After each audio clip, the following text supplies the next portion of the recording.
What's up, Taiwan? I'm Yvonne with news from here in Taiwan and around the world. TSMC's profits surged in the first quarter, beating expectations. But the world's largest chipmaker also faces significant challenges ahead, with U.S. President Donald Trump expected to announce specific tariffs on the sector soon. Joyce Zhen reports. Leading chipmaker TSMC has posted a 60% boost in its first quarter profits from this time last year. The Taiwanese firm saying it's still seeing robust AI demand in its quarterly earnings call, even mentioning China's breakthrough model and potential opportunities. The impact from AI reasoning models, including DeepSeek, will drive greater efficiency and help lower the barrier to future AI development. But the chip heavyweight is also flagging some risks, with several investors pointing to the elephant in the room, U.S. President Donald Trump's sweeping global tariffs and his threat to impose specific levies on chips. Certainly, we are mindful of the potential impact from all the recent tariff announcements.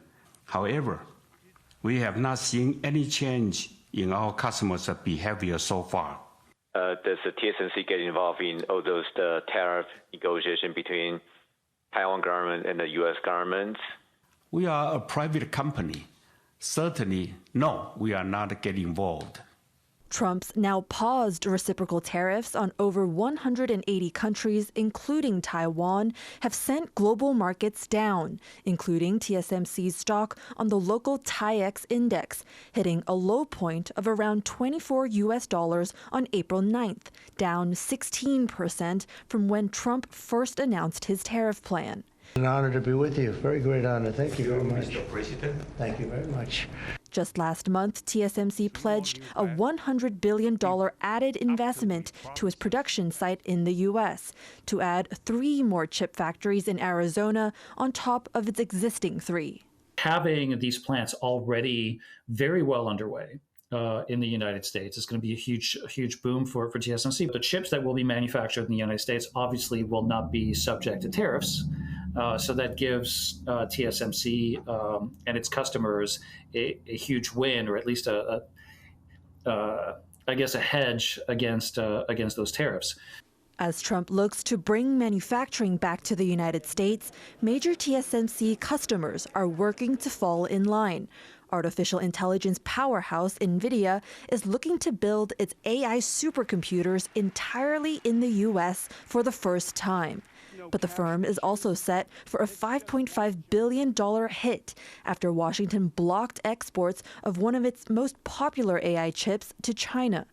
Its rival, AMD, also expecting a multi-million-dollar charge for the same reason, sending tech stocks plunging. With fears of a global recession growing, industry watchers say this could slow down investments in AI, but that demand will stay. There's a huge driver with AI, and there's a lot of political momentum behind making AI happen. So I'm very hopeful that it's not a matter of if, it's a matter of when things will get back to a more normal and predictable model. With a looming chip tariff from Trump, industry heavyweights like TSMC are bracing for the worst, but are also doubling down on their ability to make critical, irreplaceable tech that the world, including the U.S., needs. Patrick Chen and Joyce Zhen for TaiwanPlus. Well, Donald Trump's 32% tariff on most Taiwanese exports is on hold. Targeted tariffs on electronics and semiconductors are in the works. To gauge how local tech companies are feeling about those possible tariffs, Chris Gorin went to the Touch Taiwan trade show in Taipei. I'm here at Touch Taiwan, a trade show for high-tech displays and smart manufacturing. It's also one of the first big tech shows here in Taipei since the U.S. announced its sweeping tariff plans. And I'm here to get a sense of how local companies are reacting.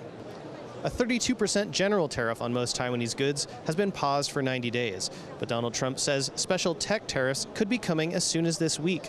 I talked to several exhibitors here, and most declined to speak on camera about tariffs, but many expressed unease, saying it's hard to plan when tariff news shifts from day to day. The CEO of one company here, AUO, has mentioned that the tariffs put about $200 million of their revenue at risk. Many mentioned a rush of orders early this year as customers tried to get ahead of tariffs. Some companies that were looking to break into the U.S. market now tell me they're looking elsewhere. At the same time, many also said that they're carrying on as usual, as the tariffs are beyond their control. Now, despite all the uncertainty around tariffs, you can see there's still a lot of people at this show, with plenty of deals to be made and plenty of business to be done. Devin Tsai and Chris Gorin in Taipei for TaiwanPlus. A visiting parliamentary group from New Zealand has singled out geothermal energy and space technology as possible areas of cooperation with Taiwan. Members of the all-party parliamentary group on Taiwan met with President Lai Ching-te on Thursday. The delegation's head, Stuart Smith, also highlighted the importance of freedom of navigation. New Zealand recently sent a naval vessel through the Taiwan Strait. This marks the group's second visit since it was formed in 2023. Dozens of commercial flights were delayed in Taiwan's outlying Penghu Islands on Wednesday after a fighter jet experienced a minor malfunction on landing. The issue has triggered a debate on whether Taiwan needs runways specifically for military use only. Jaime Ocon explains. For the second time in a week, an indigenous defense fighter jet, or IDF, suffers a minor crash while attempting to land in the outlying islands of Penghu. The aircraft, the same one involved in both incidents, was carried off shortly after, with the pilot in good condition. 飞行训练降落马公机场时，因轮刹系故障停于跑道，并即实施跑道关闭，人员平安。 Ma Gong Airport in Penghu is a major operating base for Taiwan's military, with dozens of fighter jets stationed there and a group of Marines deployed on the main island.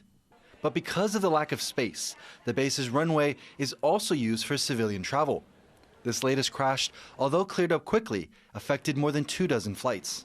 关闭总共有3个小时又3分，所以影响的航班有到站12航班离场17航班。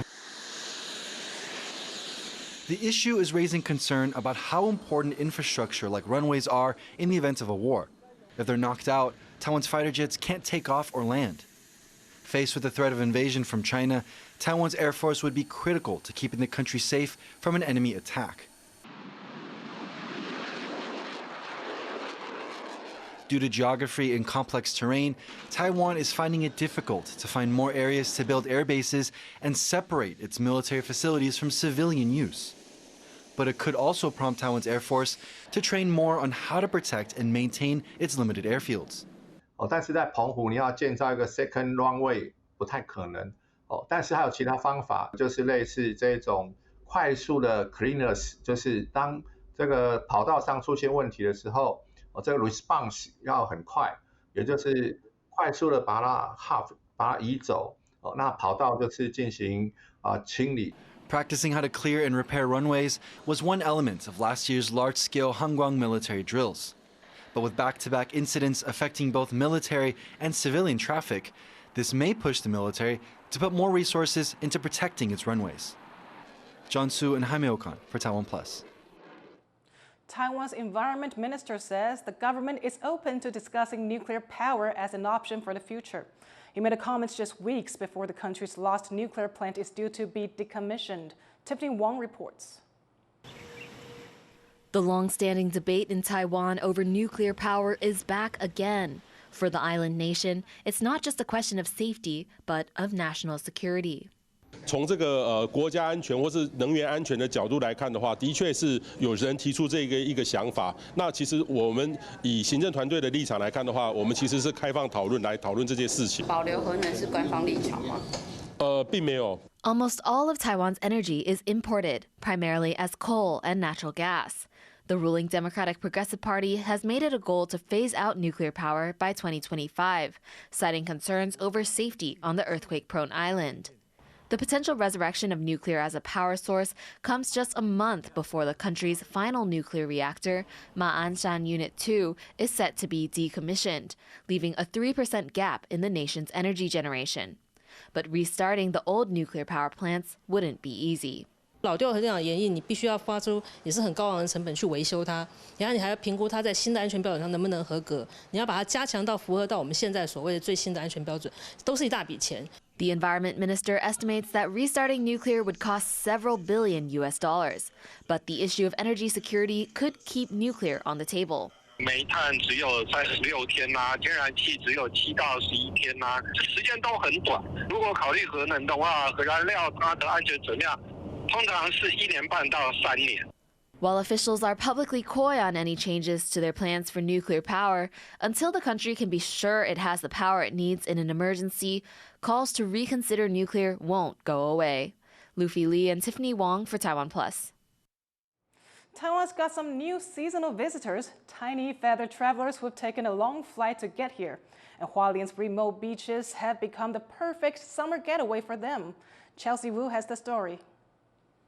On the northern tip of Taiwan's scenic east coast, some very special summer visitors have landed. These birdies are little terns, tiny migratory birds flying in all the way from Australia and New Zealand. And they've picked an unexpected spot to raise their chicks, this beach. 它那个地方是在一个堤防外面，就是很高的堤防，所以一般的人比较进不去，那沙滩车也进不去，所以它的人为干扰会相对的来说，像比利乌溪口来的会更少一点点。Little terns typically migrate to Taiwan between April and August, but their usual nesting spots along the Hualien riverbanks are becoming less suitable, as fishing, beach cleanup efforts, and stray dogs and cats all disturb their habitats there. Now, the Heping River is a new refuge. And looking to protect their new feathered neighbors, local businesses are forming patrol teams to support tern conservation. The Taiwan Cement Corporation is working with the Wild Bird Society for the first time ever. And their efforts are already showing results. The number of little terns at Heping River is steadily increasing, with around 120 nests recorded.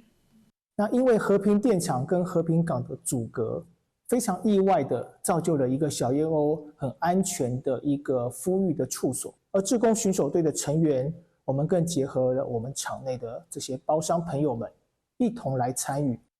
The team hopes to boost the bird's breeding success rate by 10% within 3 years, and aims to promote education on tern conservation in local elementary schools, inspiring the community to continue protecting these tiny travelers.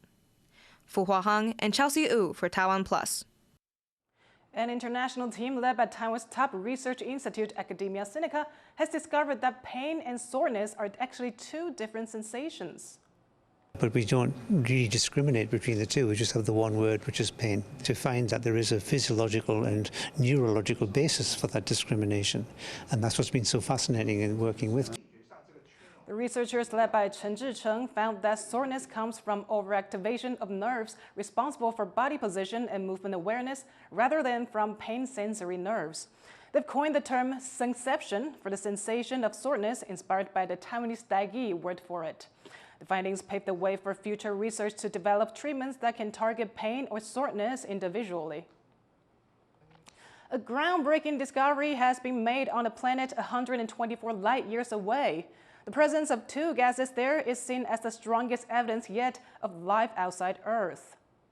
We have found evidence for possible biological activity on an exoplanet. We have found signs of biosignature molecules, either DMS or DMDS or both of which are produced uniquely by life here on Earth. The planet named K2-18b is 2.5 times the size of Earth, and its surface is completely covered by ocean. Large amounts of the gases were detected by a team at the University of Cambridge using NASA's James Webb Space Telescope. The team is calling it a monumental discovery, but says there's still a lot more to find out. Thank you for watching What's Up Taiwan. You can visit the TaiwanPlus website or follow us on social media for more stories from Taiwan and around the world. Now, before we go, check out these animals enjoying some early Easter treats at a zoo in the UK. I'm Yvonne Yang. Take care, and I'll see you next time.